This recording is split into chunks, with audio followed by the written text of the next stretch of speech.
ഒരു അടിപൊളി വെറൈറ്റി രീതിയിലാട്ടോ ഞാൻ എൻ്റെ ഉച്ചയൂണ് കഴിക്കണേ. നല്ല അടിപൊളി പഴുത്ത നല്ല മധുരമുള്ള നാട്ടുമാങ്ങ അല്ലെങ്കിൽ ചപ്പിക്കുടിയ മാങ്ങ, കടുക്കാച്ചി മാങ്ങ, ചന്ദ്രക്കാര മാങ്ങ എന്നൊക്കെ പറയും. ഇത് മേടിച്ചതൊന്നുമല്ല, ഇവിടെ അടുത്തൊരു വീട്ടിലുണ്ടായ ചേച്ചി കൊണ്ട് തന്നതാണ്. ഇത് കുഞ്ഞി കടുക്കാച്ചി മാങ്ങ ആയതുകൊണ്ട് തന്നെ ഒരു 3-4 വേണം പിഴിയാൻ.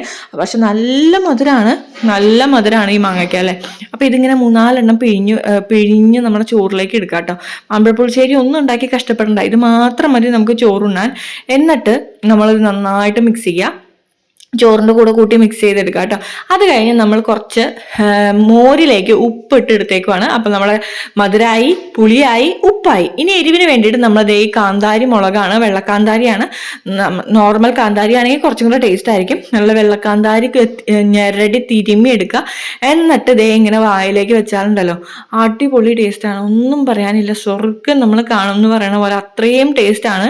എന്റെയൊക്കെ കുട്ടിക്കാലത്ത് മാങ്ങാക്കാലം ആയി കഴിഞ്ഞ് ഇത് മാത്രമാണ് കേട്ടോ കഴിക്കുക. ഇങ്ങനെ മാത്രമാണ് 2 നേരം ചോറുന്നത്, ഇങ്ങനെ മാത്രമാണ്. ഇതിന്റെ കൂടെ ഒരു ചാള വറുത്തതും കൂടി ഉണ്ടെങ്കിൽ, എന്തെങ്കിലും ഒരു മീൻ വറുത്തത് ഉണ്ട്, ഉണക്കമീനാണെങ്കിലും കുഴപ്പമില്ല.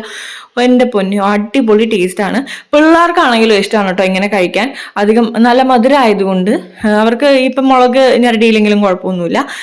മധുരം ആയതുകൊണ്ട് അവരും കഴിച്ചോളും, അടിപൊളിയായിട്ട് നല്ല കഴിച്ചോളും. പക്ഷെ ഞാൻ മുളക് ഇതാക്കിയതുകൊണ്ട് അവൾക്ക് നല്ല എരിവുണ്ടായിരുന്നു, ഇത്തിരി എരിവ് കൂടുതലായിരുന്നു. അപ്പം എൻ്റെ പ്ലേറ്റ് കണ്ടോ അപ്പം അടിച്ച് നക്കി കാലിയാക്കി വെച്ചു. അത്ര അടിപൊളി ടേസ്റ്റ് ആയിരുന്നു. അപ്പൊ കുട്ടിക്കാലത്തല്ല ഇപ്പോഴും ഞാനിങ്ങനെ തന്നെയാണ്. അപ്പൊ ഇങ്ങനെയൊക്കെ കഴിക്കുന്ന ആൾക്കാരുണ്ടെന്നുണ്ടെങ്കിൽ എന്തായാലും കമന്റ് ചെയ്യണം കേട്ടോ. അപ്പൊ നല്ലൊരു അടിപൊളി ഓർമ്മയാണല്ലേ ഇത് ഇങ്ങനെയൊക്കെ ചെയ്യുന്നതെല്ലാം.